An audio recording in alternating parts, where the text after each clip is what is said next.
What is going on, guys? JD from New York here, and this is a very special edition of WWE Off The Script, episode number 66, part number 4 for your Memorial Day Monday. I promised you guys a part 4, and I was going to give it to you guys. Thank you so much for joining me for Off The Script as we continue on with this Memorial Day weekend. And this goes out to Horse 60, man. I know you're watching. He's a long-time viewer, loyal subscriber to Team JD and what I do here on Off The Script. I got your message, bro. I want you guys to remember exactly why you have off today. I want you guys to remember why you're able to enjoy those hamburgers, those hot dogs, those steaks, those beers, the fucking time on the beach, all the pretty girls in their scantily clad bikinis. I want you guys to remember exactly why you have all that today. That's because of those who served this fine country, man. So thanks to each and every one of those individuals who fought for our freedoms and to give us what we have today. And that is exactly what Memorial Day is all about, man. I want you guys to remember exactly why you have all that I just mentioned, plus so much more. All right, so thank you to each and every one of you guys, and for those who serve this fine country, man. So thank you, everybody who served this country well, okay? So off the script, guys, Memorial Day. Gonna give you guys the news. I got some late-breaking news. Kind of goes with what I talked about on Saturday with Brock Lesnar coming back and this big story that broke about Brock Lesnar being reinstated by Triple H to battle the Shield. Kind of coincides with that, man. Those rumors might be coming true after what I read you guys today, all right? So, before we get into that, you guys know the deal. Twitter, at JD from NY206. If you're not subscribed to this channel, I want you to just power slam that fucking subscribe button, man, and join the #1 fucking source for WWE news and rumors right here on YouTube.com, man. Thank you all so very much, all right? Now, moving on with the news I got. Dolph Ziggler got backstage heat after busting himself open off of the headbutts at the last pay-per-view that he fought Dolph Ziggler at, Payback. We're told the officials thought it was a dumb and reckless maneuver. Ziggler required 10 stitches to close him up after the match was over. Yes, it was a little bit stupid, but the blood and the red did add to the great match that it was on Payback. Longtime ECW star Sabu recently spoke with Wrestle Talk TV, a British talk show on professional wrestling. The journeyman spoke about the plethora of topics during his time on the show, one of which involved the potential of Sabu receiving an induction into the WWE Hall of Fame at some point down the road. However, the ECW original said he would not want that honor. Sabu explained, and I quote, "No, I care nothing about the WWE Hall of Fame, but I would like to be inducted into the Professional Wrestling Hall of Fame. They have one in Iowa and they have one in Amsterdam, New York. Either one of those or both would mean a lot more." Continuing on, Sabu said about his belief that WWE uses the Hall of Fame as a moneymaker. And I quote, "The WWE Hall of Fame, to me, is just a moneymaker for WWE," which it really is. It's not to honor wrestlers. It's to make a payday for the company. Like a baseball Hall of Fame. They put in the best players and coaches. They don't put in someone who sang the national anthem or someone who did one appearance. They don't do that. The WWE Hall of Fame is the most fake Hall of Fame I have ever heard of. Wow.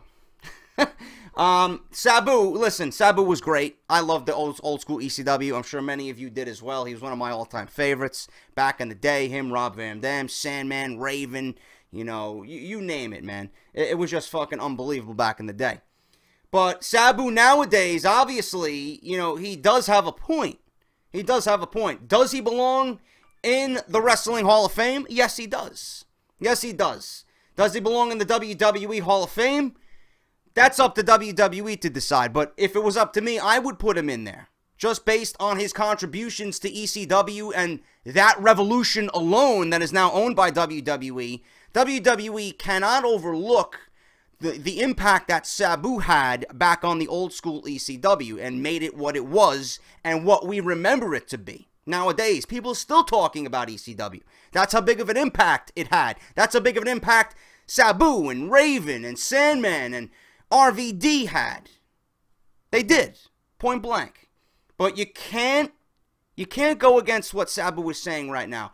Is the WWE Hall of Fame a moneymaker? I think so. It is. You know, he's right. They put in the best players. They put in the best wrestlers. They put in the best, you know, names so that they can fill the seats. That's all it is. You know, if it was that, you know, Macho Man would have been in the Hall of Fame years ago. Owen Hart would be in the Hall of Fame now, you know, etc., etc. But you can't doubt what Sabu is saying. I do believe he does have a point. It is a moneymaker. And he was rather brash and harsh, saying that the Hall of Fame is the most fake Hall of Fame the WWE has that he's ever heard of. So, listen, you got to respect Sabu for opening his mouth and saying what's on his mind.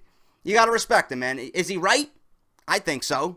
You know, can you blame him? Of course not. But Sabu definitely belongs in some type of Hall of Fame when it comes to professional wrestling. If not the WWE, the Professional Wrestling Hall of Fame, most certainly, because he did have a lot to contribute to what happened, you know, with ECW and the growth of that promotion and just that style of wrestling in general, man. You're not going to find anyone like Sabu ever again.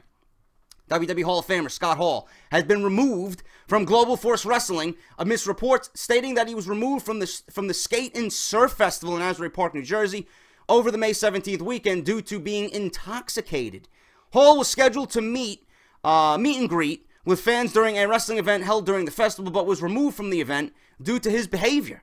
As previously reported, Hall was recently revealed to be heading to Global Force Wrestling in a legend capacity on the roster. No one knew exactly what Hall was going to be doing with the promotion, but he was set to play a role in the programming nonetheless. According to TMZ, Hall allegedly got into a drunken argument with event officials when they began asking him to get himself together. He was then asked to leave, which led to more arguments regarding the fee he was promised for the appearance. As always, it comes down to being intoxicated and money with Scott Hall.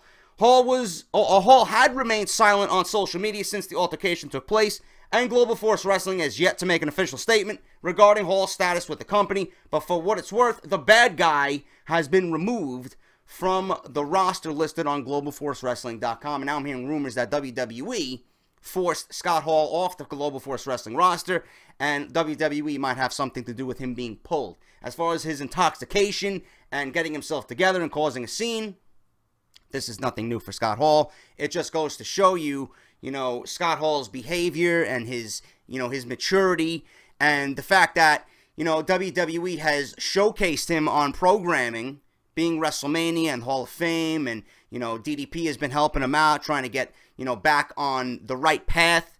You know, it's a slap in the face. It's a slap in the face to all those individuals that helped him, you know, pretty much revitalize his life.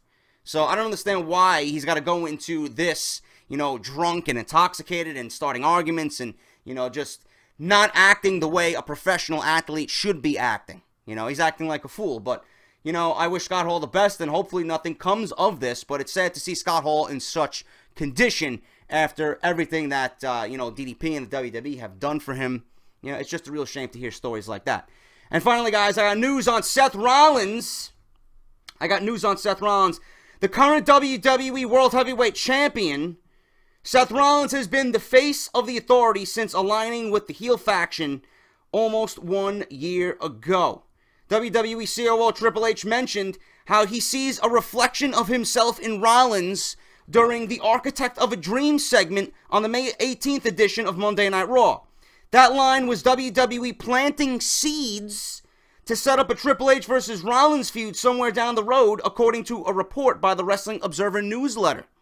Rollins retained his WWE Championship at Payback in a Fatal 4-Way match by nailing Randy Orton with Triple H's finishing maneuver, the Pedigree. That was also WWE's subtle way of teasing future tension between the two. It was assumed that Rollins would be using the Pedigree as his new finisher moving forward after WWE reportedly banned his curb stomp, although it was later revealed that the vicious move is just being swept under the rug and isn't really banned from his moveset, which I reported here on Off the Script. At WWE Elimination Chamber on May 31st, Rollins will defend the title against Dean Ambrose.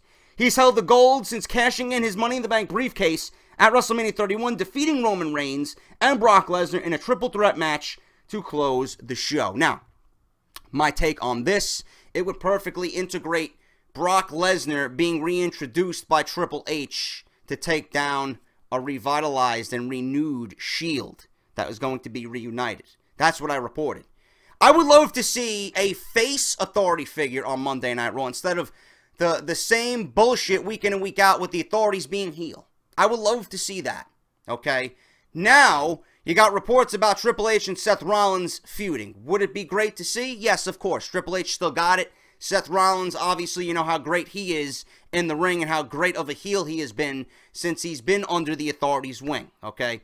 But this would present a perfect opportunity for what I reported, for the Shield to reunite and take out most of the authority, feuding with Triple H, in turn turning him face, and then obviously Triple H not being able to take down Rollins by himself because he has nobody else. He took out, the Shield would have taken out the Big Show, Kane, J&J security gone, everybody that aligned himself with the authority gone. The Shield would be the biggest faction ever in WWE, causing mass destruction. Triple H has no point but to talk to his wife Stephanie McMahon and bring back a suspended Brock Lesnar. Being that Brock Lesnar feels he was screwed, Triple H said, you know what? I'm going to give you what you want. You want your title back? I'm going to give you, I'm going to release your suspension. I'm going to put you back on the active roster. I want you to go out there and do business for me and take care of the Shield. And you want your title match? You take care of them. I'll grant you a one-on-one match with Seth Rollins. Man, it's just an open invitation to have this angle, you know, during the summer. If that's what they want to do. Rollins versus Triple H. It presents a perfect opportunity for what I reported to bring Brock Lesnar back and feud with Seth Rollins as well as reuniting the Shield, man. Can't get any better than that. But that's WWE's mindset right now. There are creative plans to bring Seth Rollins and Triple H together in a feud, being that, you know, teases have been thrown out there with the pedigree and then this whole segment with the Architect of a Dream. Teases are being made, plans are being made right now. Take everything with a grain of salt, though, but plans right now are being discussed between Seth Rollins and Triple H feuding, and like I said, it would present a perfect opportunity for Brock Lesnar to be reinstated and align himself with Triple H and start his massive face turn and be the face of the company while chasing the WWE Championship and getting that championship back sooner rather than later, man. It's going to be fucking awesome, and I think that would work out perfectly. But that is Off the Script, guys. Thank you so much for watching this Memorial Day weekend. If you did enjoy my content this weekend, don't be afraid. Hit that thumbs up. Greatly helps out the channel, and I greatly appreciate all your love and support. If you guys want more wrestling content, Joe Cronin Show, links down below. Chairshot Reality, LeBar, Eisenberg, and Ghoulish. And you want more LeBar, everything regarding those guys, linked down below. WrestleCrate. I'm going to get my new WrestleCrate for this month, this week. Expect unboxing soon if you guys want to go subscribe and find out more about them.